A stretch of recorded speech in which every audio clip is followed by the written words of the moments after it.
Hello, thank you for tuning in and listening to our podcast on Pandemic Legacy. This is a spoiler warning. We will be discussing the game in full. We've completed the entire year and we will not be holding back. If you've not completed the game and are wary of spoilers, then turn back now. Thank you for tuning in. We appreciate it. Please come back another time. But if you have finished the game, if you don't care about spoilers, then we're going to jump right in. Thank you very much. And we'll see you in a second.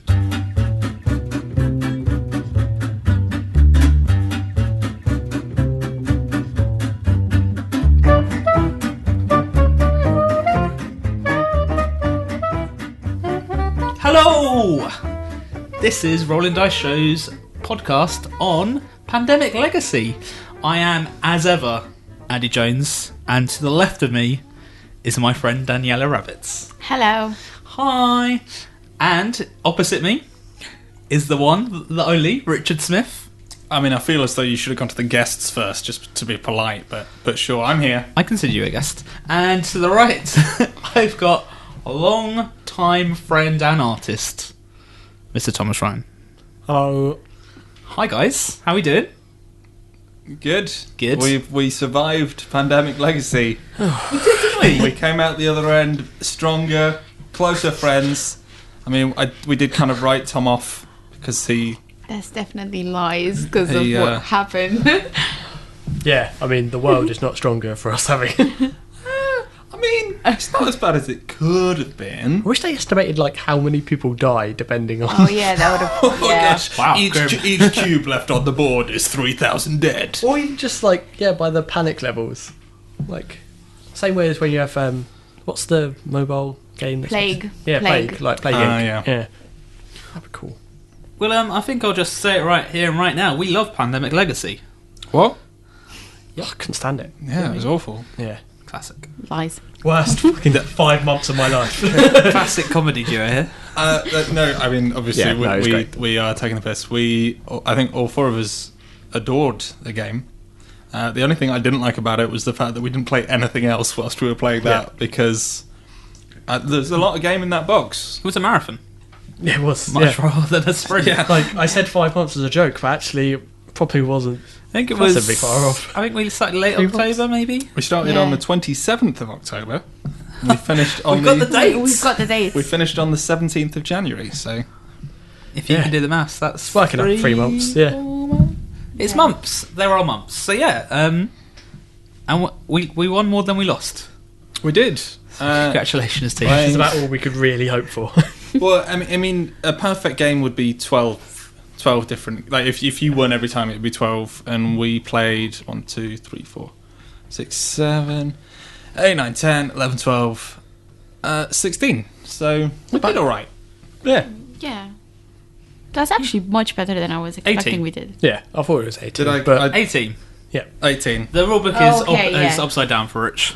So yeah, we played 18 games out of 24. So What? 18 games at roughly an Of hour course. each, plus let's say An extra half an hour deciding up game owned upgrades. yeah. after Yeah. each game. So that's another 9. So 27 hours for. £55. Or €55.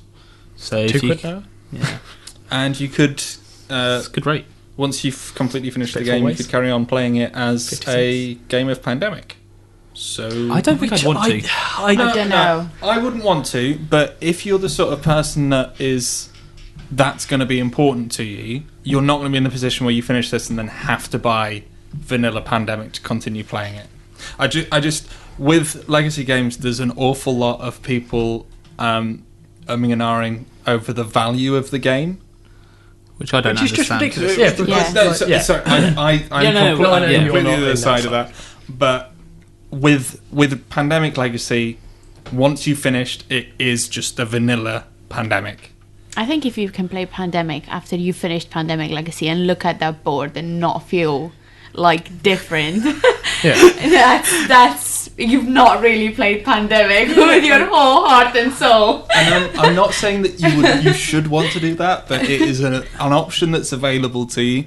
The only thing is, some characters, I suppose, you might have destroyed. Well, that's what I was going to say. Is like I've seen people saying like, "Oh yeah, like we've finished and you can still play it. I was like, well, that really depends on your game. Because, I mean, we were lucky, we only lost one character. I think we lost 2, didn't we?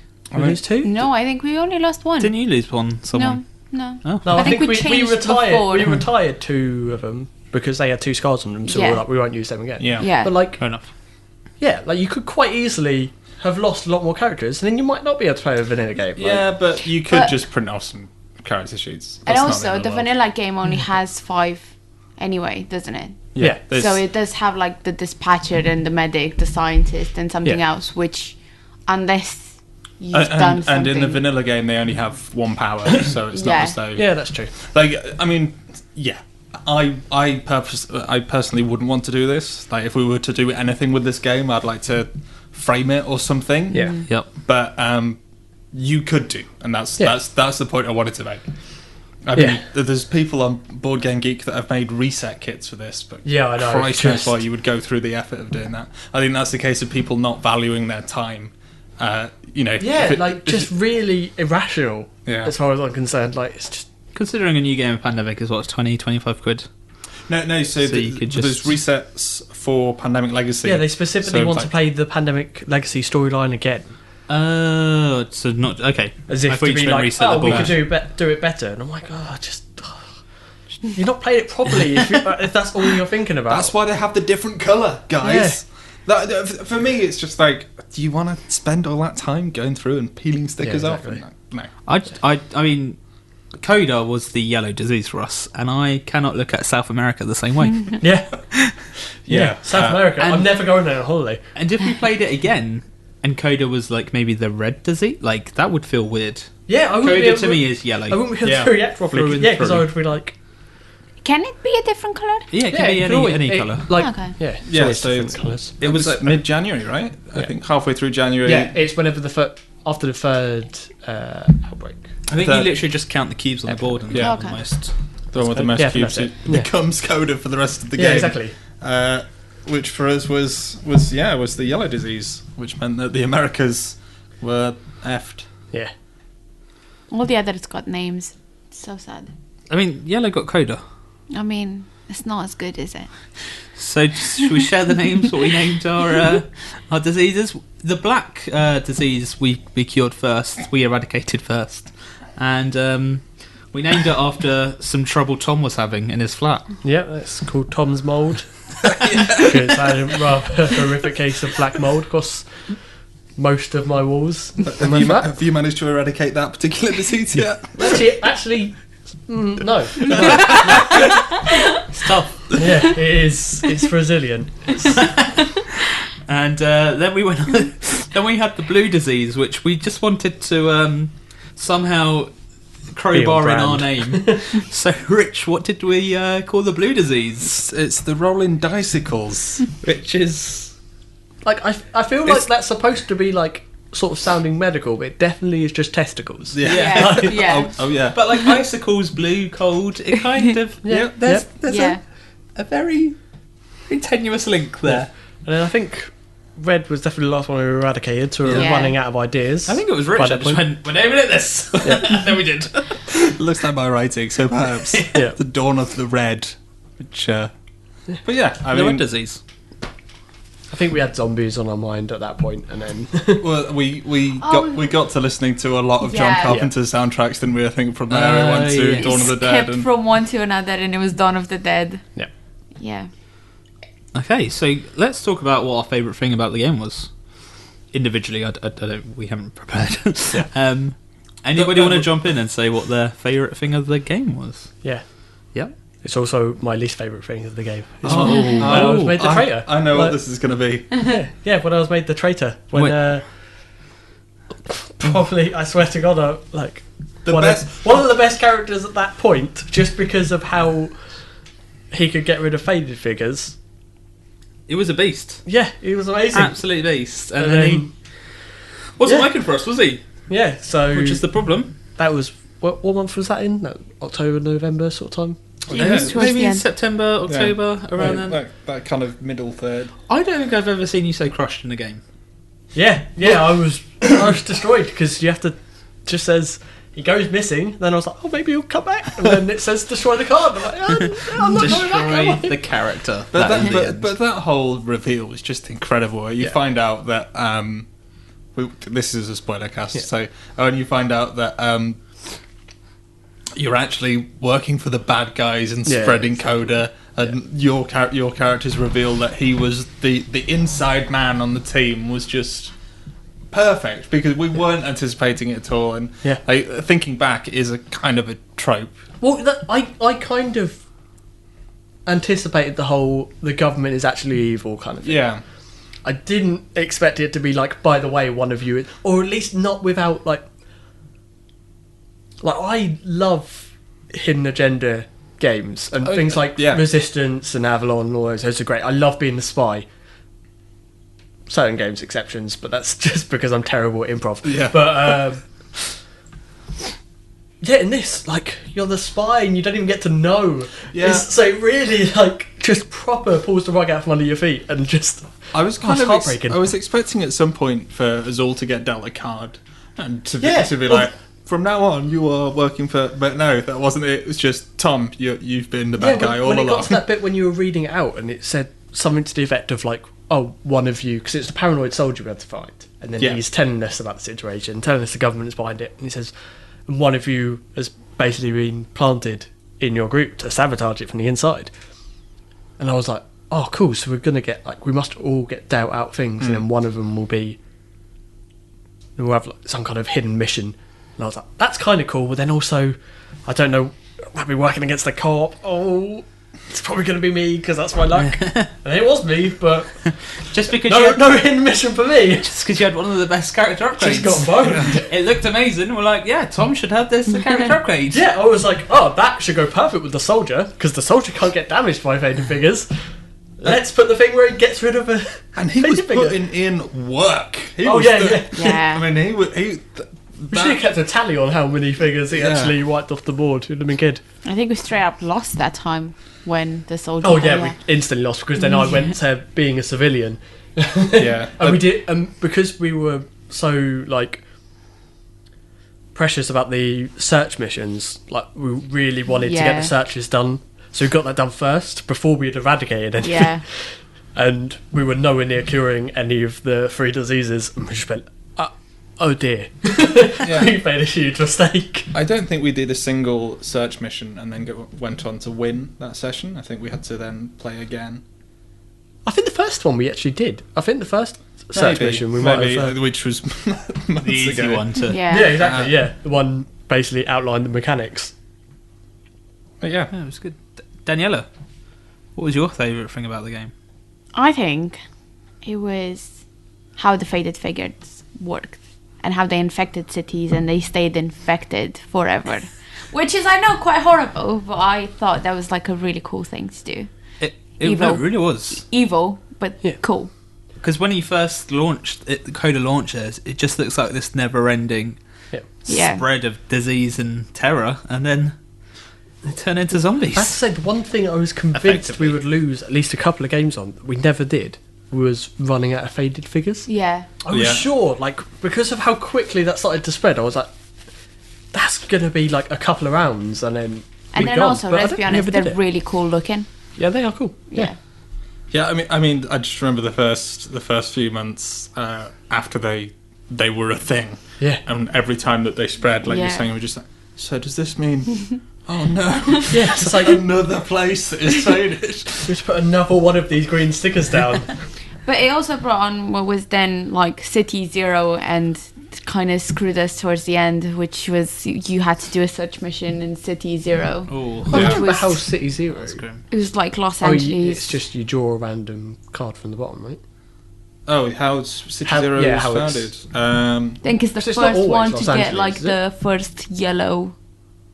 After Lord of Lord, maybe. Yeah. Good memory. So long ago. Solid. so many missions ago. So many months ago. But yeah, I mean, as soon as you sort of learned about how Coda was going to spread, just sort of even gave paranoia, like, oh, it's crept one city closer to Atlanta. We can't let Atlanta fall.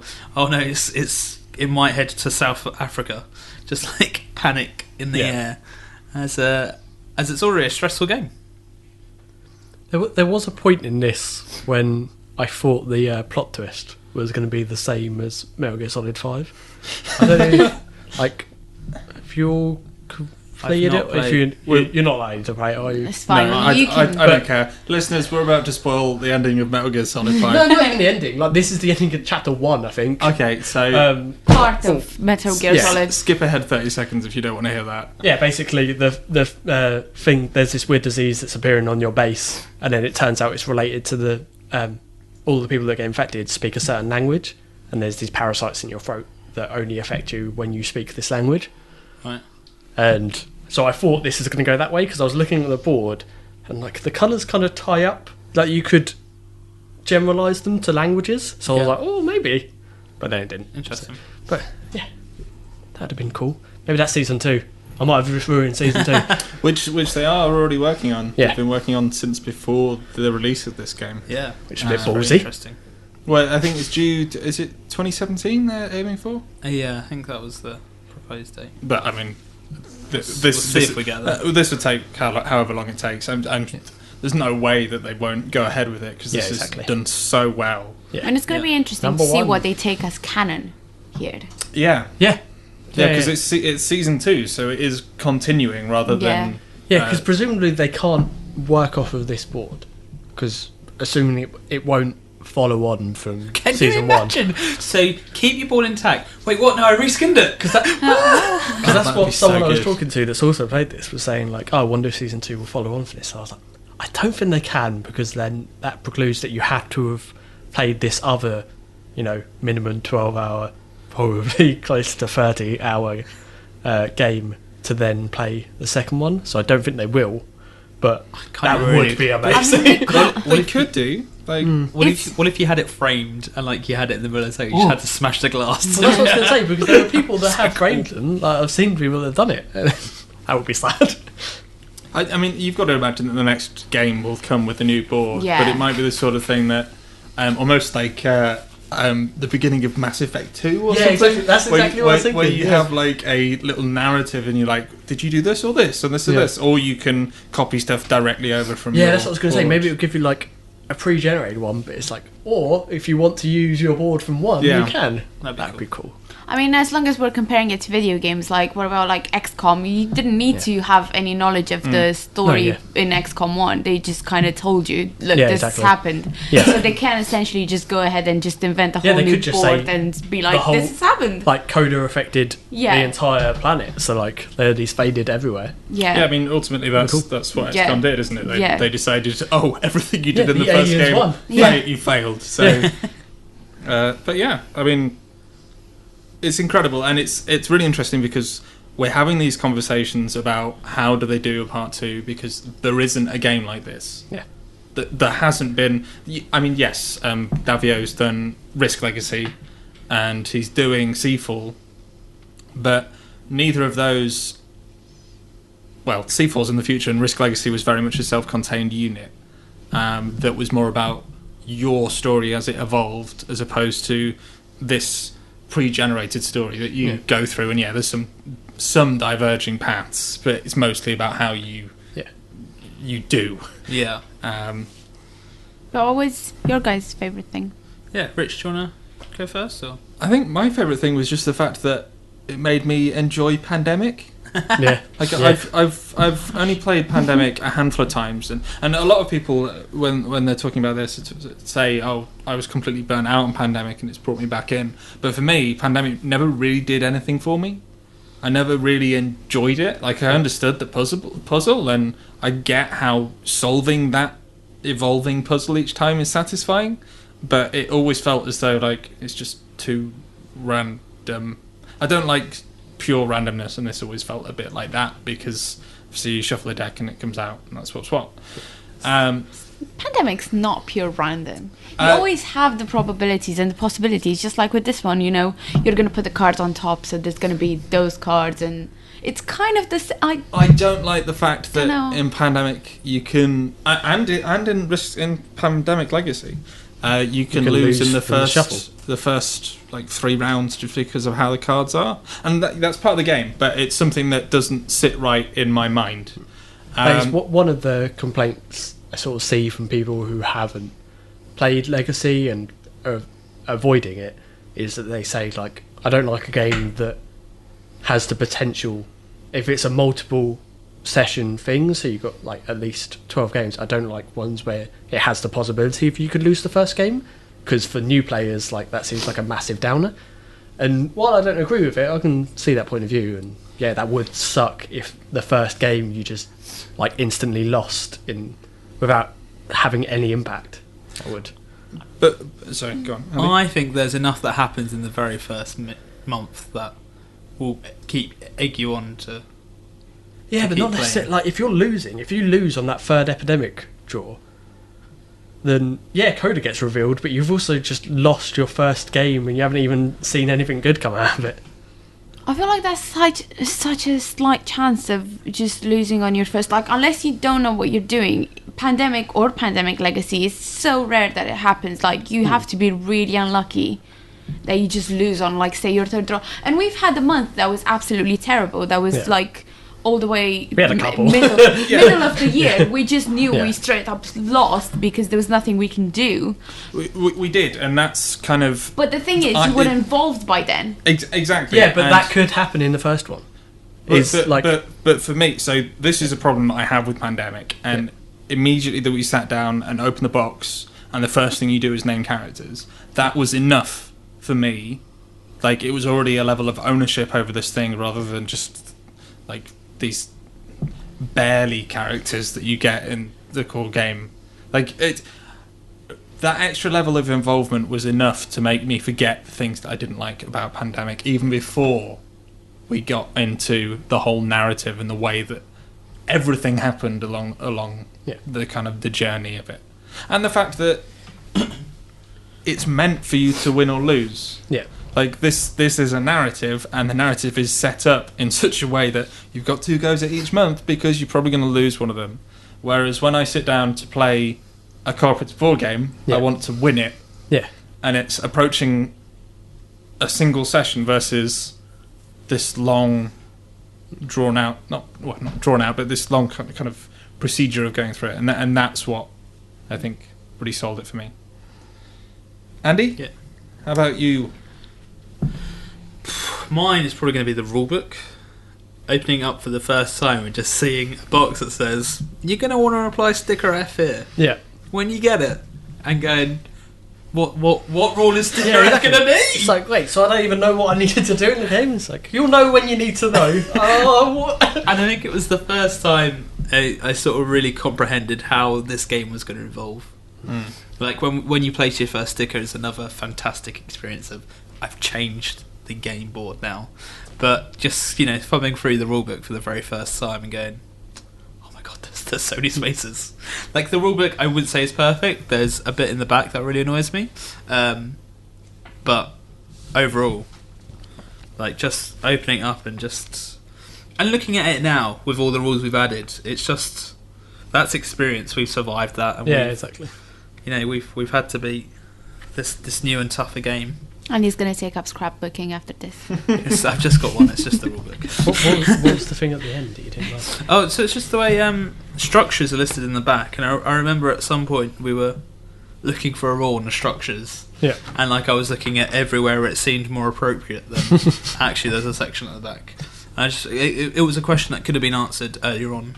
I think it was about travel or something. I think it was moving between different structures. But yeah, it's just something I felt that could have been worked in a bit better.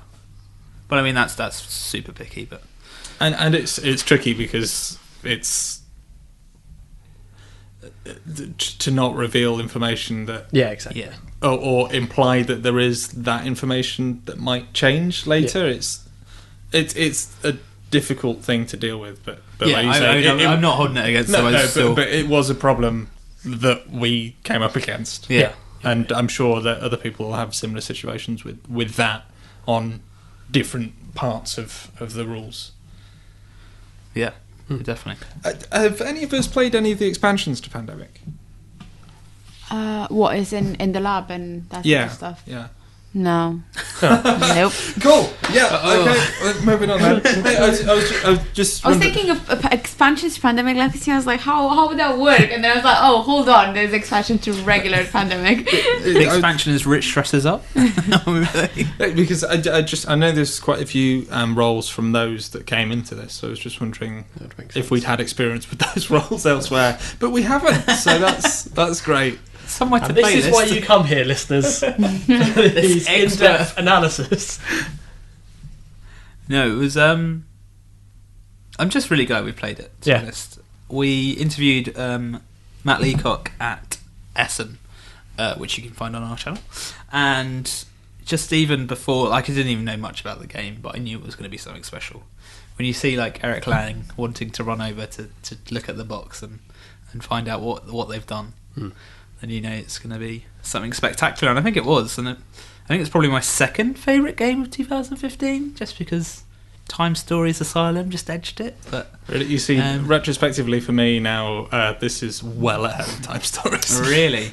After we had the awful experience with Master Case that we did, which you could listen to the last episode for. Yeah, but Master Cases are this year, so. Yeah. Well, it was released, but I think part of the excitement that I had for Time Stories was the experience we had was superb. It was kind of what could come next. Yeah. Whereas this is like we've experienced all of it, and Pandemic Legacy Season 2 might be a disappointment, but that's going to be a different game. Yeah.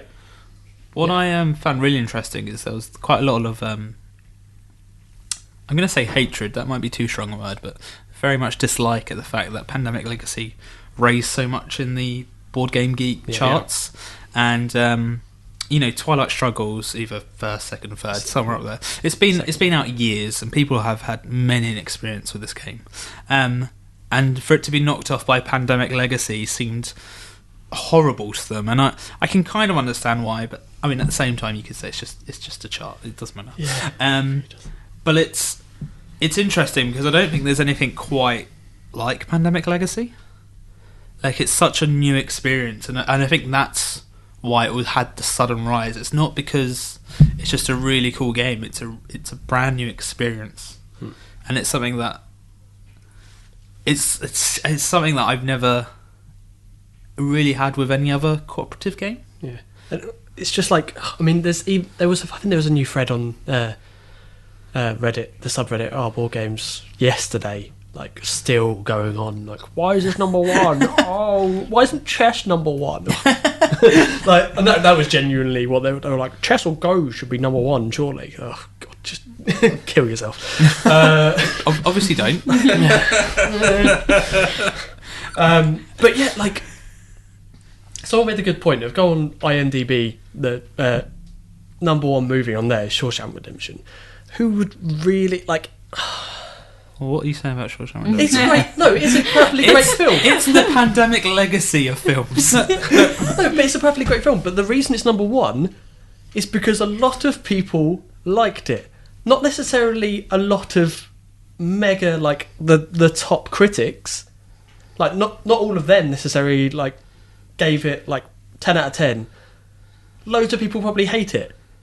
Just the same with Pandemic Legacy. Loads of people hate it. It got so many but the thing is it brought loads of new people in. Yeah.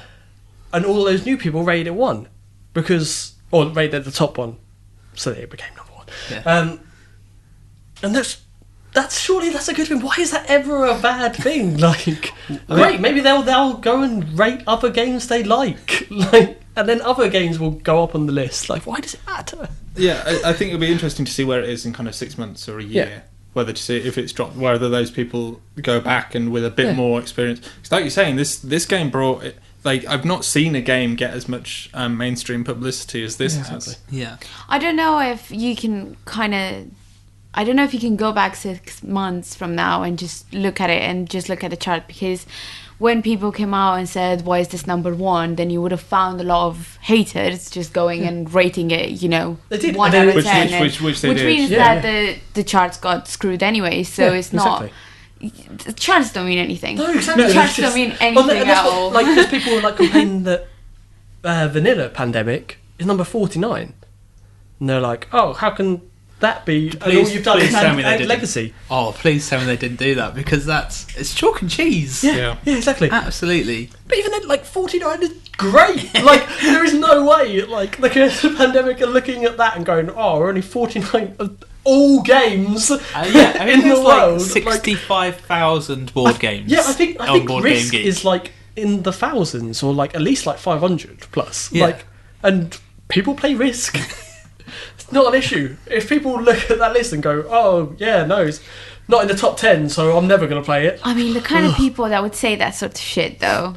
They're the same people that are then saying that Go and Chess should be in it. So why does it matter? Like, Exactly. The kind of people that say that sort of stuff you don't need to listen to. Yeah, exactly. It's I mean, just noise. it's just the vocal minority. Yeah. Like the old guard whinging that, oh, it's not quite as good as the game that they think. It's not a Euro game. What? Yeah, Who exactly. cares? Yeah. Like this, it's fun. A lot of people like it. That's the way it is. Would any of you say this game's a bit of a flash in the pan?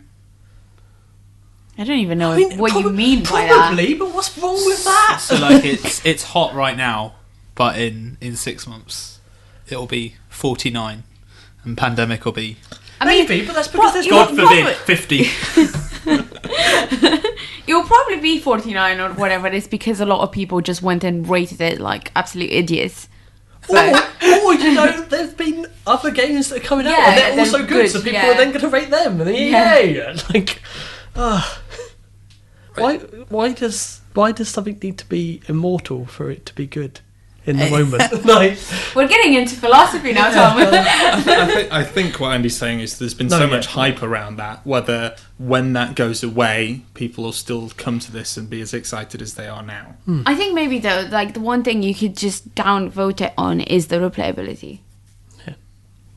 Like you've done season 1, I don't think there's any motivation of going back and doing it unless you're one of those people that buy, like the kits that just exactly. redo them and stuff. Like if you're, Which is what a lot Yeah. of that initial backlash was about. People, Yeah, exactly. that old guard do not like the idea of legacy games. yeah, Just like they didn't like the idea of time stories. This is all new, and people don't like change, and they certainly don't like change when they're used to being able to get 1,000 hours out of a £50 purchase. To all of a sudden it be limited to, still probably over a day's worth of game time, but it's very different. Yeah. And we don't care about that. no, yeah. I'd really love to sit down with somebody that does care about that and try and understand Yeah, them. I did kind of hope we would have someone in our group that was just really held on to that point of view and was just sort of like, no, I don't like Legacy because then I could actually talk it through and kind of see that point of view. But I think a lot of it is that we all come from video games, really. yeah, yeah. And video games, you play the story, and then you might replay the story, but it's the same for the most part. And you can play Mario over and over again, but you're doing the same crap every time. Yeah, exactly. But that's what we're used to, and for people that are used to playing board games, solely board games, and you play it over and over again, but it doesn't. It doesn't lose anything. There's no narrative, and there is here. Yeah. I was very happy paying €55 and having a tremendous one-time experience playing this game. Yeah. I mean, yeah, it does depend on how you define value in your mind. To be fair. I don't think we've played. Maybe Game of Thrones now, but I don't think we as a group have played any game as much as we played Pandemic Legacy over the last 2 years, let alone. Yeah, I don't think I've played. But then I'm not a massive. Daniela's like, I'm I've played really My not Little a Pony CCG so much more than this. So much of my time. But we played this, and we didn't get the most play out of it. We could have played 24 games, but I did not want to play 24 games. I would have cried if we had to play 24 games. the only thing that I found about this was that the ending was a little Hurried. flat. Yeah. Like. And it's difficult because it was always going to be. It's not as though there's going to be some massive cinematic ending. Yeah, because you can't really do it. Or that I think that's where then board games, even ones that kind of maybe a little bit aspire to be like video games, is they can't really deliver on that final bit because they can't have a. it can't railroad you as much as video games can to a cinematic at the end. I mean, that's this was, we sat down and did some maths for about 2 minutes, and then we read a paragraph, which felt, after how the game went and all the amazing things that happened along the way, that seemed like a really... I think, I can't think what the right word is, but like... it wasn't quite anticlimactic, but it just didn't... Yeah, I wanted a last little... hurrah. thing. Yeah, exactly. I wanted that last hurrah, and it didn't come. And even in that last game, it was just super... Like, it just felt like we'd set ourselves up with the game, like the penultimate game. So in the last game, it was just super... We just were like, okay, cool, we'll go here. We'll do this. We got very tactical and... Done. Yeah. I don't know, it's just very difficult, though, for a board game to have a good ending. Yeah, exactly. Because I was thinking, when you said, board games being like video games, first thing that came into my mind was obviously XCOM. I was thinking you go through the struggle of like the pressure and the stress and the sweat and the blood and the tears, and then at the end all you get is like a victory screen, and you're just like, oh well we've done that. But I think it's slightly different with XCOM, because that the fact that you succeed after all that tension is the reward. It's that massive feeling of relief. But I just don't think you get it that way. I just think you just kind of go, okay, have we done this? Let's check this one more time, and you're just like, we've done this. You're just like, oh, we've done this. It just doesn't live up to what you expect it to be, rather than it's kind of weird. I didn't know it, but like XCOM is the same as that. Like, having finished XCOM 2, you get to hit end of the last mission, you're like, cool, I've done this. Like, you might start again now, maybe. But it is. But which can we think of a board game that does an ending really well? That is not made by yourself.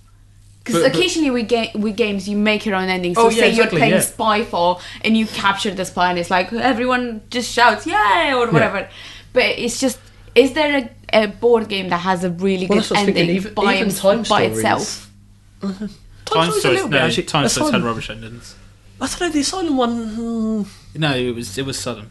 I think the same thing that happened in this, actually, is that on that last run we knew exactly what we were doing. We went straight for what we needed. And we did it. Yeah. And it was just... It didn't have the kind of... the excitement and the joy about it, because we were just going through the motions, which is what we were doing in the last game. You're not stressed in that last game. Exactly. So all of it's just... You're being kind of, relieved too early, so it's just... The stress kind of gradually decreases as you play that last game. And to the end you go... And maybe we're just pretty good at this game. If we'd done those searches 1 month later, those final couple of searches 1 month later, all of a sudden we'd have had a deadline that we'd have had to try and hit. That's true, yeah. Rather than, we came out of it, we had everything we needed to do, we were like, okay, we've got 1.5 months to do this, we're fine. Yeah, imagine if you're in even the first month of December and you've still got searches to do. That'd be stressful. No. If you're in the second month... Oh no, I think they give it to you. Yeah, they do. Got it. Yeah, but even that, I think we put down a few of the vaccinations on the... at the end of November, yeah. In the end of November. So if we hadn't got any of those down, and if there'd still been... generally, if we'd done worse, if there were still military bases all over the place, if there was still, it would have been a more of an uphill struggle. But isn't that what the game trains you for, not to do worse? I know. It's just the fact that that last game felt maybe so... Maybe it's just, if we had done better earlier, we would have been boned.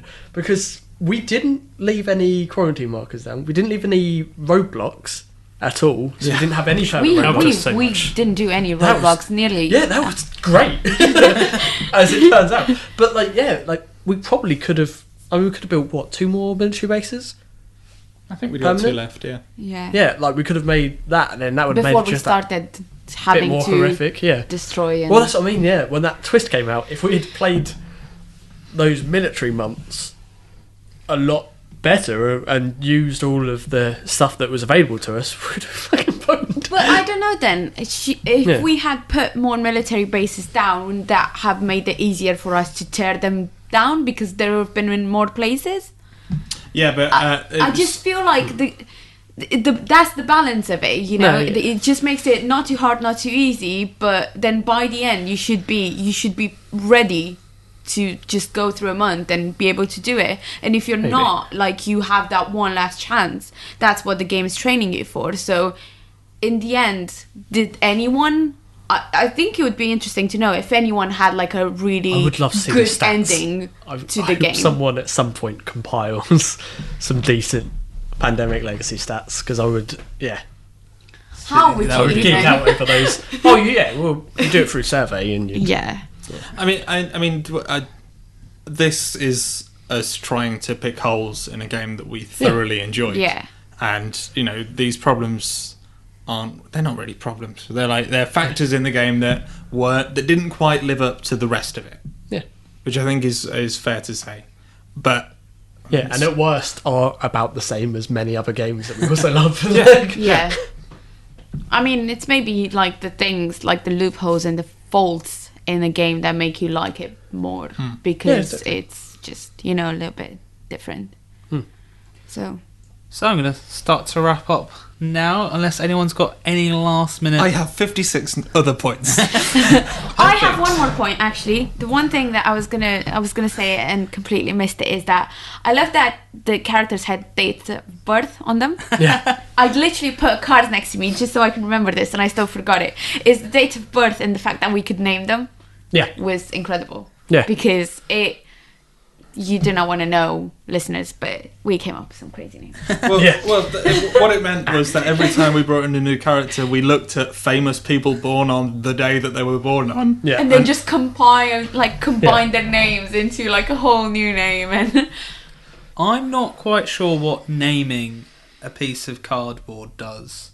it gets you attached. To connect you to the character, but it does. That was my point. Yeah, I can't believe it works as much as it does. Like, as soon as this person's got a name, they've got a personality. Well, that's what I mean. Like, when that plot twist came, that one of you was the traitor, if it said destroy the soldier, okay, soldier's gone, cool.